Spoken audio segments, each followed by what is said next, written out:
दोस्तों, तेल संकट और महंगाई से घिरे मोदी शाह के लिए अब कॉकरोच पार्टी एक बड़ी आफत बनती जा रही है। कॉकरोच पार्टी का असर इस कदर है, इंपैक्ट इतना ज्यादा है कि कांग्रेस से लेकर बाकी पार्टी के युवा अब सड़कों पर है और हर कोई मोदी के खिलाफ खुलेआम नारेबाजी कर रहा है।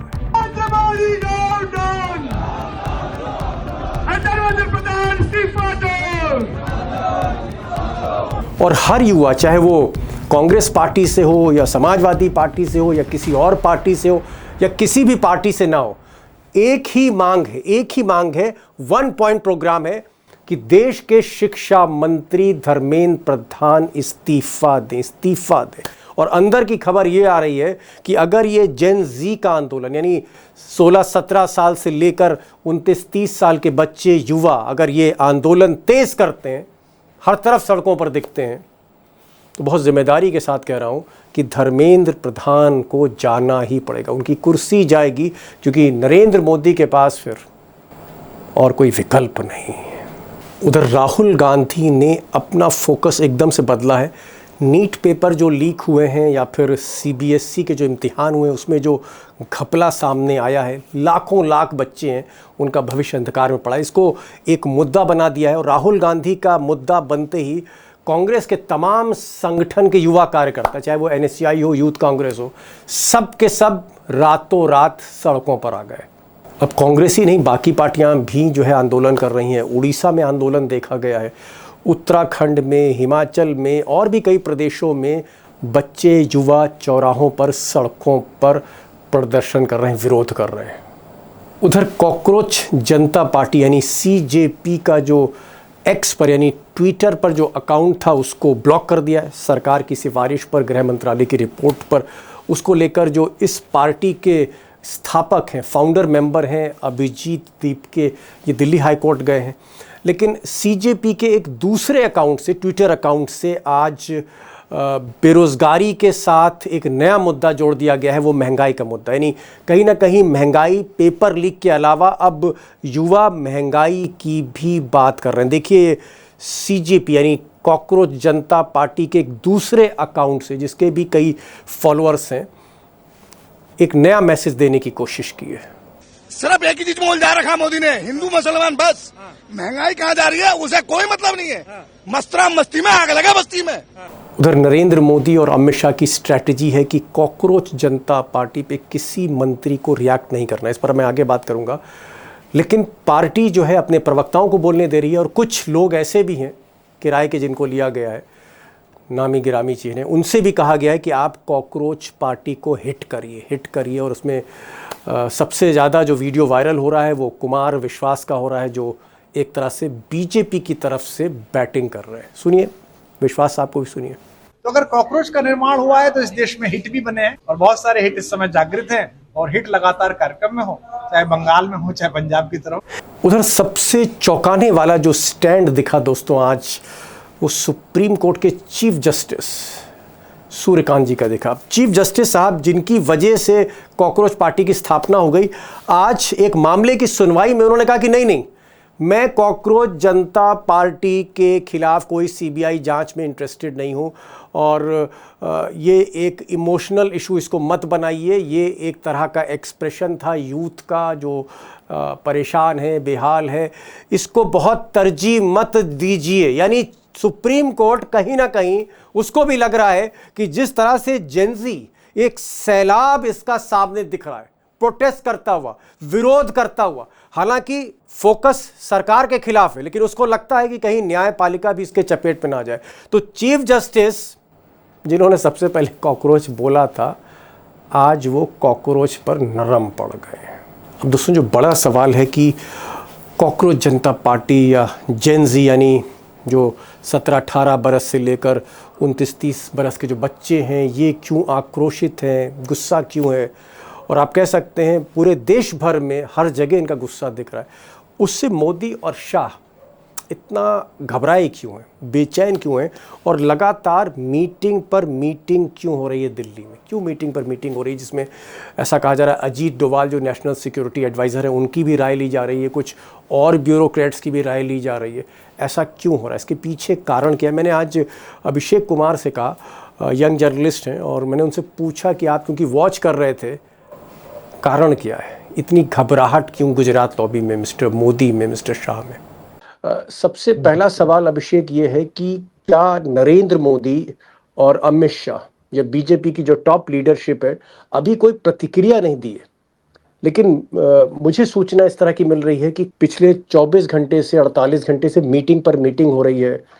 अजीत डोभाल भी मीटिंग में बैठ रहे हैं, अमित शाह भी मीटिंग में बैठ रहे हैं, नरेंद्र मोदी मीटिंग में बैठ रहे हैं, कई नौकरशाह मीटिंग में बैठ रहे हैं, शिक्षा मंत्रालय के भी अफसरों को बुलाया जा रहा है, धर्मेंद्र प्रधान को भी इंस्ट्रक्शन दी। सरकार इस वक्त क्या सोच रही है, उसका डर क्या है? कॉकरोच जनता पार्टी से डर है, युवाओं से डर है, जेनजी से डर है, राहुल गांधी से डर है?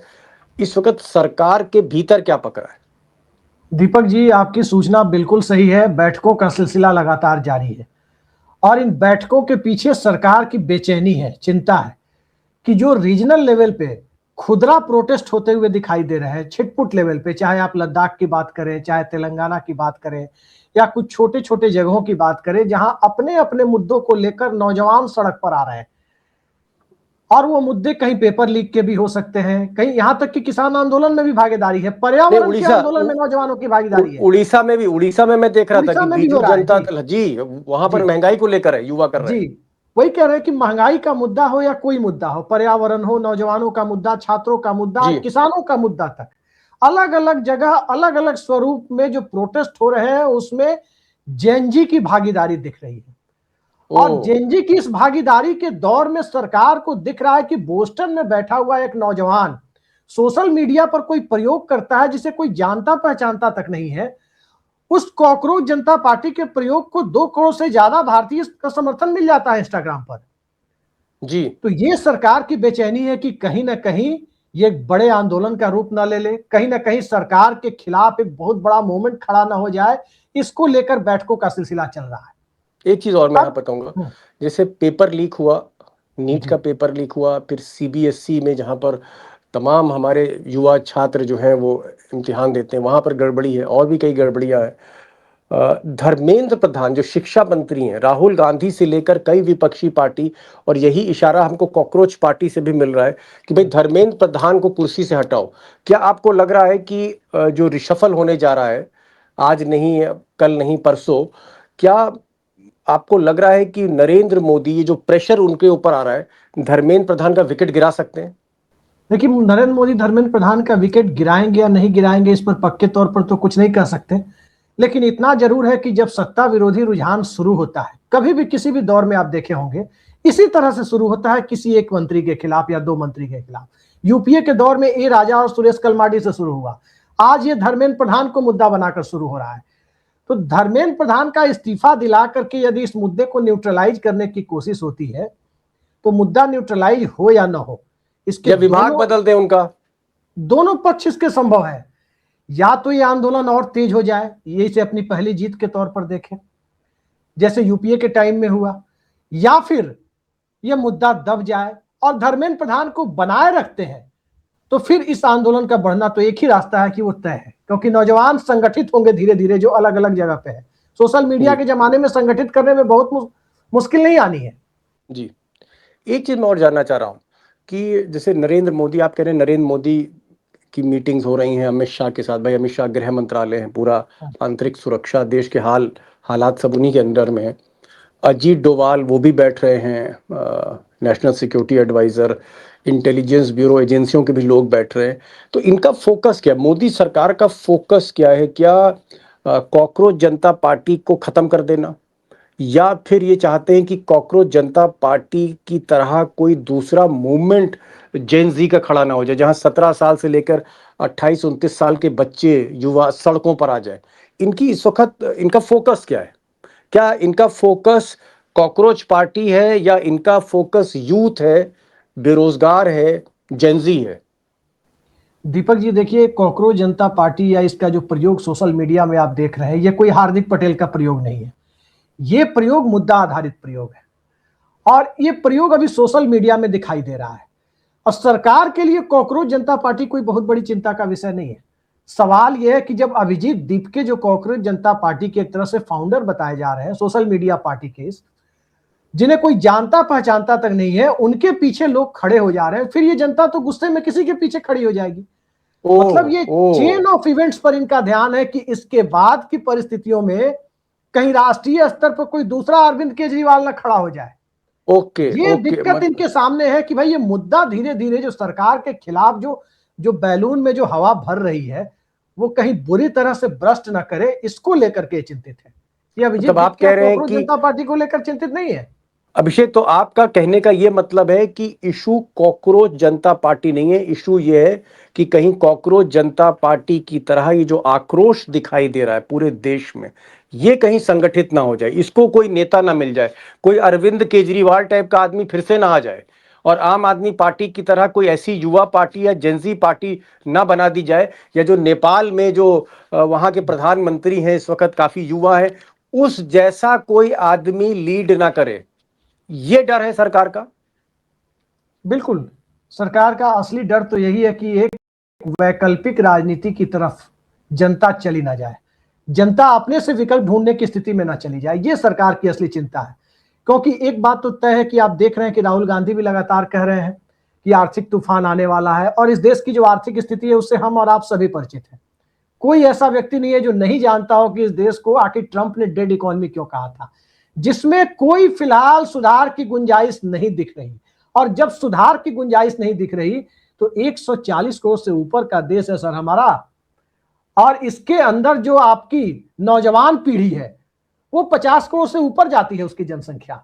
उस 50 करोड़ की आबादी के सामने, मतलब 18 साल से लेकर 40 साल के बीच के नौजवान के सामने, उस 50 करोड़ की आबादी के सामने अगर निराशा की स्थिति है तो बड़ी से बड़ी ताकतवर सत्ता भी 2 मिनट में अपना नेता, अपना मुद्दा ढूंढ लेती है और किसी के साथ खड़ी हो जाती है। ये असल डर है। अभिषेक, एक आखिरी सवाल चलते चलते, आज chief justice of India supreme court में जब ये कॉकरोच जनता पार्टी की जहां पीआईएल थी, सुनवाई हो रही थी, तो लोगों को लग रहा था, खासकर भाजपा समर्थकों को लग रहा था, बहुत लोगों को लग रहा था कि आज चीफ जस्टिस अपना हिसाब किताब पूरा बराबर कर देंगे, सीबीआई जांच होगी, अभिजीत दीपके जो है वो अरेस्ट हो सकते हैं, कौन इसके पीछे है उन सब की धरपकड़ हो सकती है। लेकिन चीफ जस्टिस तो एकदम चुप हो गए। उन्होंने कहा कि नहीं नहीं, इसको बहुत बड़ा, इसको तूल मत दीजिए, ये तो एक एक्सप्रेशन था, ये तो एक सटायर था, ये तो एक तंज था कॉकरोच जनता पार्टी, इसमें कोई सीबीआई जांच की जरूरत नहीं। तो चीफ जस्टिस एकदम से डाइल्यूट क्यों हो गए, नरम कैसे पड़ गए? देखिए, उन्हीं के बयान से तात्कालिक कारण वही बना था और उसी वजह से ये कॉकरोच जनता पार्टी खड़ी हुई। अब उसके बाद चीफ जस्टिस एक्शन लेते तो स्वाभाविक है कि उसकी प्रतिक्रिया होती, और वो प्रतिक्रिया में जो मौजूदा दौर में जो 2.25 करोड़ दिख रहा है, 2.5 करोड़ दिख रहा है उसका समर्थन इंस्टाग्राम पर कॉकरोच जनता पार्टी का, वो समर्थन कल को 15 करोड़ दिखने लगे, 12 करोड़ दिखने लगे। उस स्थिति में कैसे दबा पाएंगे? देखिए, 50-100 की भीड़ को दबा देना और 2 करोड़ लोगों की भीड़ के सामने एक्शन लेना, बहुत फर्क है, बहुत फर्क है दीपक जी। और ये बात मुख्य न्यायाधीश भी समझते हैं कि ये मुद्दा जनता अभी बहुत सेंटिमेंटल है। समझ गया। चीफ जस्टिस को लगा कि अगर वो सीबीआई की जांच दोस्तों दे देते हैं इसमें, या अभिजीत दीप के जो फाउंडर मेंबर जिनकी आप तस्वीर देख रहे हैं स्क्रीन पर, अगर इनको अरेस्ट कर लिया जाता, या जो बाकी बच्चे इस आंदोलन के पीछे हैं सोशल मीडिया पे, उनकी एक धरपकड़ होती, तो ये आग और भड़क जाती, आंदोलन और तेज हो जाता, बच्चे सड़कों पर आते, मुसीबत और खड़ी होती, और उसके केंद्र में चीफ जस्टिस होते और मोदी सरकार होती। इसलिए कहीं ना कहीं चीफ जस्टिस ने आज इस पर नरम पड़ के ये दिखा दिया कि भाई इस मामले को आगे बढ़ाना नहीं चाहते। डरे वो भी हैं, डरे मोदी सरकार भी, अमित शाह भी हैं, और सरकार, जैसा कि अभिषेक कह रहे हैं, कि मूवमेंट को देख रही कि कहीं ये जो मोमेंट है, ये जो क्षण है विरोध का, ये किसी आंदोलन में परिवर्तित ना हो जाए। ये डर है सबसे बड़ा मोदी का, और ये एक ऐसा चैलेंज है जिसका सामना करना बहुत मुश्किल है। कम से कम श्रीलंका, बांग्लादेश और नेपाल में सरकारें जेनजी को नहीं झेल पाई, और वैसे भी जब अपनी ही मिट्टी से कोई भगत सिंह, आजाद या इस तरह का यूथ खड़ा होता है तो फिर जवाब किसी के पास नहीं होता, सत्ता के पास उसका जवाब नहीं होता। 1977 में इसको भोगा था इंदिरा गांधी ने, जब यूनिवर्सिटी से मूवमेंट शुरू हुआ था, जेपी उसको लीड कर रहे थे, और आज भी वो स्थिति है। अभिषेक ने बहुत अच्छी बात कही कि कहीं कोई नया केजरीवाल उभर कर सामने ना आ जाए, या फिर राहुल गांधी ही वो टर्न ना ले ले, वही उस स्थिति में ना आ जाए कि जहां एनएसयूआई जैसा यूथ संगठन जो कांग्रेस का है उसके साथ और यूथ जुड़ जाए, धरने प्रदर्शन शुरू हो जाए, उस सरकार के लिए आफत बन जाए। अभिषेक बहुत बहुत शुक्रिया, thank you so much for joining this program, thank you so much.